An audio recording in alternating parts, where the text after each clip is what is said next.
بسم اللہ الرحمن الرحیم الحمدللہ۔ آج ہماری تلاوت کا آغاز 17ویں پارے سے سورہ انبیاء، جس کے آغاز میں اللہ کا پیغام ہے، قیامت قریب ہے۔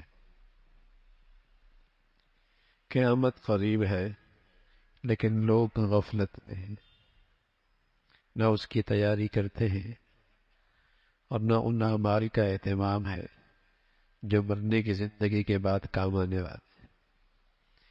کافر تو قیامت کا انکار کرتا ہے، لیکن مسلمان انکار تو نہیں کرتا، لیکن عمل ایسے ہی ہے، ایسے مرنا ہی نہیں۔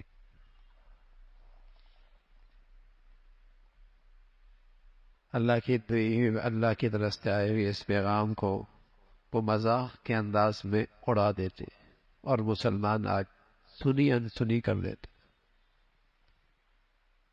چھوٹا سا سفر درپیش ہو تو تیاری ہوتی ہے، اور جہاں اس کے ابا اما نانا کتنے لوگ جس سفر پہ چلے گئے ہیں اس کی کوئی تیاری نہیں ہوتی۔ چھوٹی موٹی شفٹنگ کے لیے بھی آدمی تیاری کی فکر کرتا ہے، اتنا طویل سفر اور پھر شفٹنگ ہے، اس کا اہتمام کوئی نہیں۔ لاہیتاً قلوبہم، دل غافل ہے۔ اللہ رب العزت ہم سبھی کو فکر آخرت نصیب فرما دے۔ فکر آخرت کی بدولت آدمی کی پوری زندگی خوبصورت ہو جاتی ہے۔ آدمی کی تربیت میں، اسلام میں یہ عقیدہ بہت مؤثر ہے۔ اللہ ہمیں اس کا خیال، دھیان، سچی فکر نصیب فرما دے۔ رسالت کے بارے میں کفار کو شک تھا، کہتے تھے آپ تو ہم جیسے ایک انسان ہیں، کھاتے ہیں پیتے ہیں۔ فرمایا ہر نبی کی زندگی کی ضروریات تھی، ہر نبی کے بساط کی زندگی کی ضروریات لگی ہوئی تھی۔ کہتے تھے معجزہ کوئی ایسا لاؤ جو پہلے نبی بھی لے کے آئے۔ فرمایا قرآن سب سے بڑا معجزہ ہے، اور یہ ایک ایسا معجزہ ہے جس میں سب کا تذکرہ موجود ہے، عقائد، اخلاق، اعمال کے لحاظ سے جو جس سطح پہ کھڑا ہے قرآن میں اس کی تصویر موجود ہے، کہیں واضح ہے اور کہیں اشاروں میں ہے۔ کوئی آدمی اپنا قرآن میں تذکرہ دیکھنا چاہے تو اسے مل جائے گا۔ اخنف بن قیس بڑے بزرگ تھے، محدث اور فقیہ تھے، قرآن کی آیت پڑھ رہے تھے اور پڑھتے پڑھتے پوچھا کہ اس میں تمہارا بھی ذکر ہے۔ تلاش کرنے نکلے، طویل واقعہ ہے لیکن مختصر عرض کر دیتا ہوں کہ آخر میں جب اس آیت پہ پہنچے کہ کچھ لوگ ہیں نیکی بھی کرتے ہیں، بدی بھی کرتے ہیں، لیکن اپنے گناہوں کا اعتراف کرتے ہیں، اخنف بن قیس کہنے لگا اے اللہ میرا ذکر موجود ہے، میں اسی آیت میں موجود۔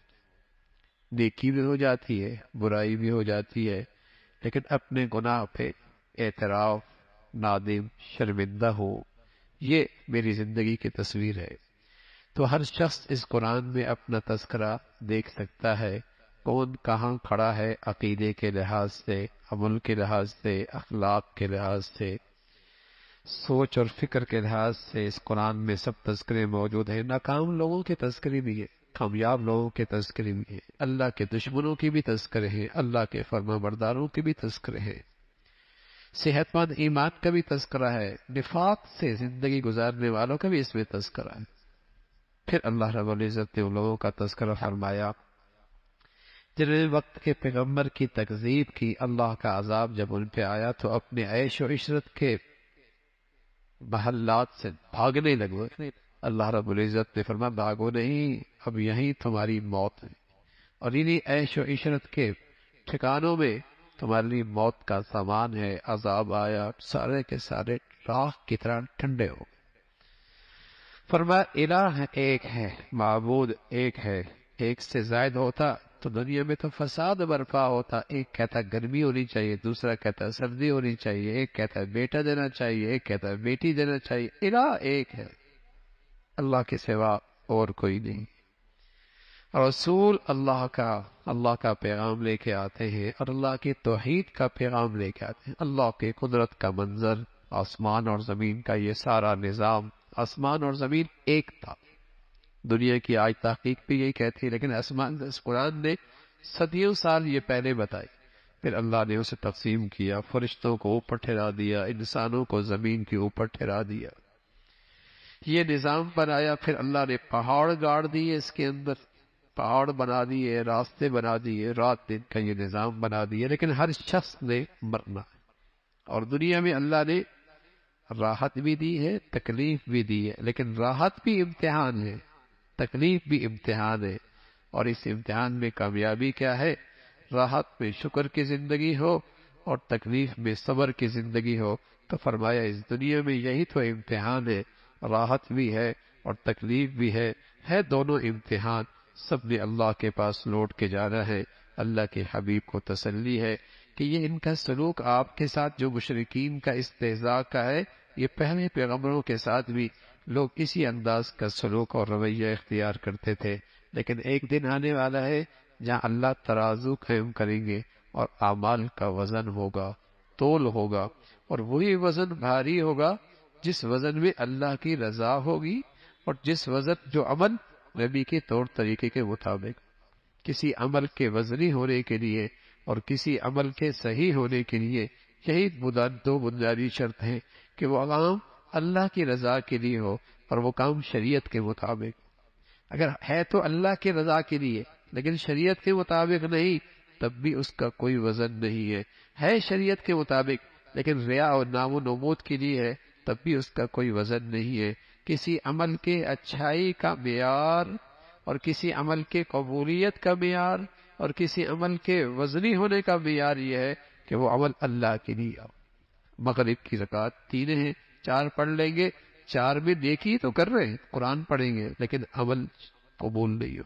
کیوں؟ شریعت کا راستہ نہیں۔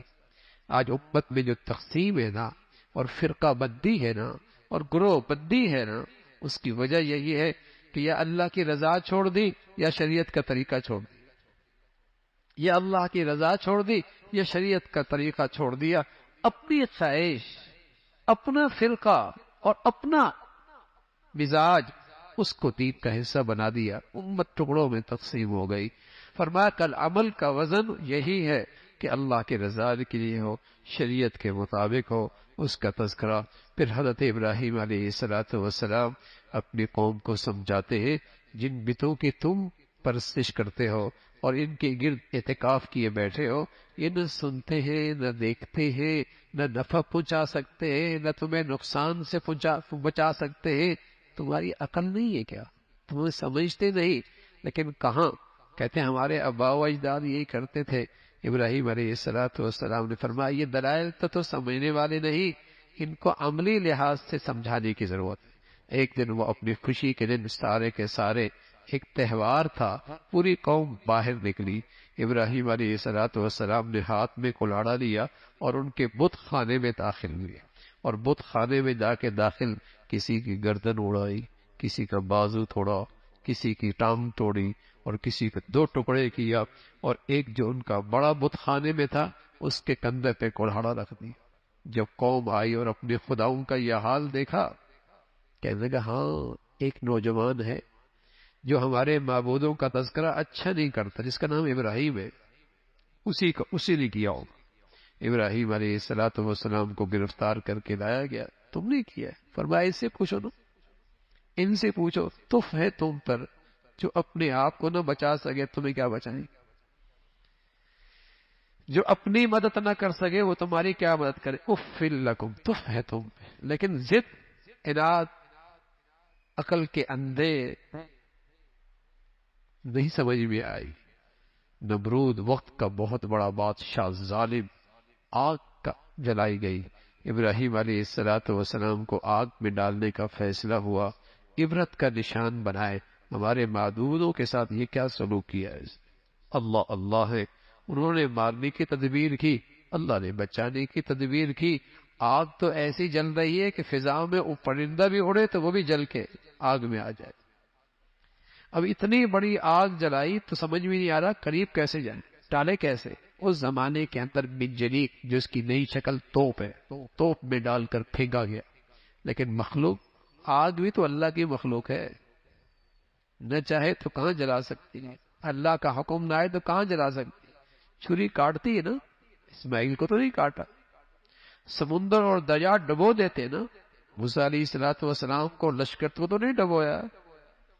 آگ جلاتی ہے نا، ابراہیم کے لیے تو گلزار بن گئی علیہ الصلوۃ والسلام۔ مخلوق بھی تو اللہ کے ہاتھ میں ہے، چاہے تو موت کے نقشوں میں زندگی دے دے اور چاہے تو زندگی نقشوں میں موت رکھ، چاہے تو صحت کے نقشوں میں بیماری ڈال دے اور چاہے تو بیماری کے نقشے میں صحت دے دے، وہ اللہ ہے۔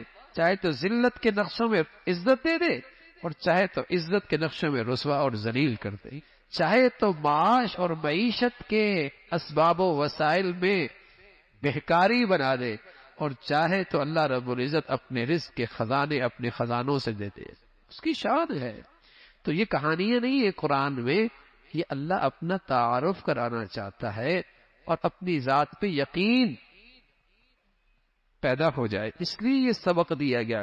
ابراہیم علیہ الصلوۃ والسلام کو خاک میں ڈالا گیا، اللہ نے آپ کو حکم دیا بردًا وسلام، ٹھنڈی نہیں سے رہو، ورنہ ٹھنڈک سے بھی تو میرے خلیل کو نقصان پہنچ سکتا ہے، برف میں کسی کو پھینک دو تب بھی نقصان ہو سکتا ہے۔ فرمایا بردًا وسلام، ٹھنڈی ایسی جس میں سلامتی ہو، نہ تیری تپش سے نقصان ہو اور نہ تیری ٹھنڈک سے نقصان ہو، بردًا وسلام۔ آگ کی تپش میں باہر والوں کے لیے فرق نہیں پڑا، آگ اب بھی باہر والوں کو جلا رہی تھی، لیکن ابراہیم کے لیے تو وہ گلزار بنی ہوئی تھی۔ اللہ کا حکم جو آ گیا تھا، کئی دن تک اس آگ میں رہے، ایک بال نہیں جلا۔ اللہ آج بھی اپنی قدرت کے ساتھ ہیں بھائی، اللہ تعالیٰ آج بھی اپنی قدرت اور طاقت کے ساتھ ہیں۔ یہ قرآن قیامت تک کے لیے ہے، یہی تو بٹھانے کے لیے کہ اللہ کو پہچانو اور اسے پہچان کر اس سے مانگو اور اس کی فرما برداری کرو، تاکہ اس کے فیصلے تمہارے ساتھ اس کے مدد اور نصرت کے ہو جائے۔ دنیا کی طاقتوں کا خوف تو دلوں میں بیٹھا ہے اور دنیا کی طاقتوں سے تو ہم اندر سے مرعوب ہیں، اللہ کی قدرت اور طاقت کا اثر میرے دلوں پہ کوئی نہیں۔ ابراہیم علیہ الصلوۃ والسلام کے لیے وہ آگ گلزار بنی ہے۔ پھر اللہ کے فرشتے حضرت لوط کے پاس، اور لوط علیہ الصلوۃ والسلام کی قوم کی انتہائی درجے کی گندگی اور انتہائی درجے کی نجاست اور گندگی کی گناہ، اس کا تذکرہ۔ پھر حضرت داؤد، حضرت سلیمان، باپ بیٹے ہیں، دونوں کو اللہ نے بادشاہت دی۔ حضرت داؤد کو اللہ نے ایک صنعت دی، صنعت، آپ زرے بنایا کرتے تھے، لوہے کو اپنے ہاتھوں سے موڑ دیا کرتے تھے، یہ اللہ نے آپ کو معجزہ دیا تھا، جدھر چاہیں لوہے کو موڑ دیا کرتے تھے۔ صنعت، لوہی زرہ کی صنعت آپ سے ایجاد ہوئی، ایسی صنعت جس سے مخلوق خدا کو فائدہ ہو، وہ مطلوب ہے۔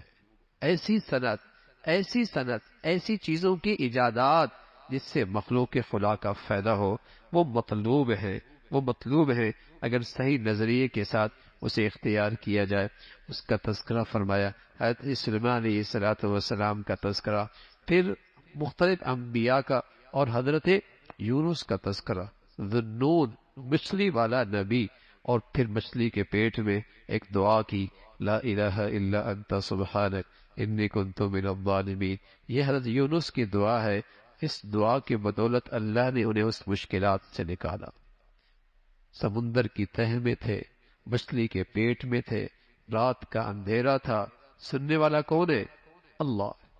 پیغمبر نے کس سے مانگا اور کسے حاجت روا سمجھا اور کسے مشکل کشا سمجھا اور کسے معبود برحق سمجھا اور کس کے سامنے ہاتھ پھیلائے اور کس کے سامنے جھول پھیلائی، مشکل میں کس کو پکارا؟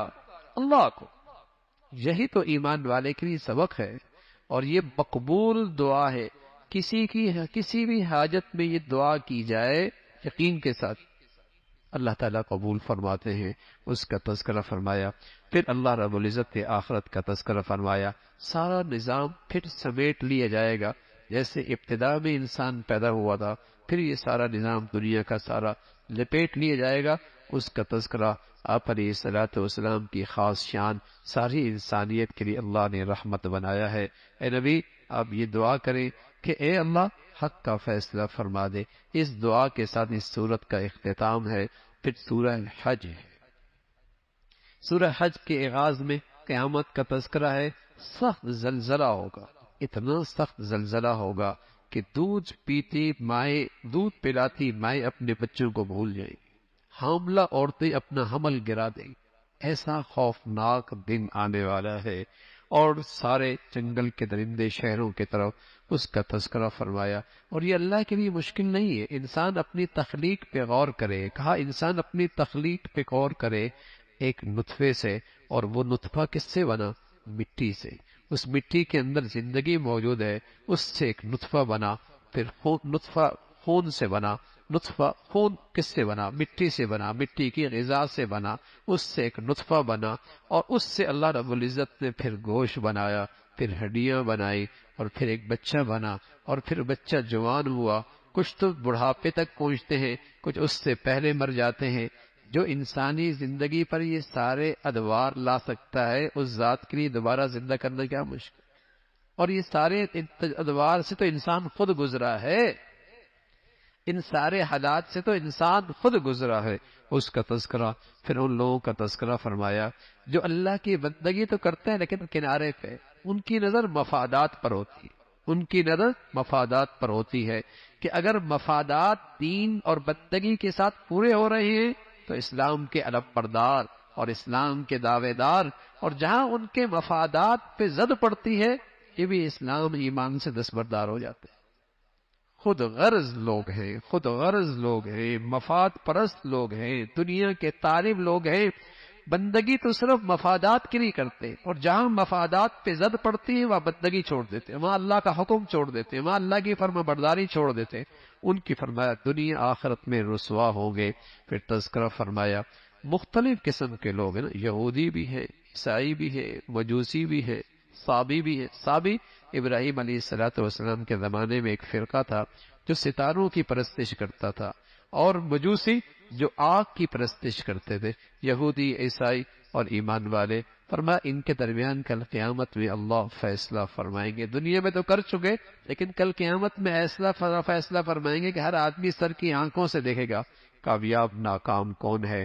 آخرت کا تذکرہ، ایمان والے سونے کے کنگن پہنے ہوں گے اور دویز ریشم کا لباس پہنے ہوں گے، جہنموں کے لیے آگ کا لباس ہوگا، اس کا تذکرہ فرمایا۔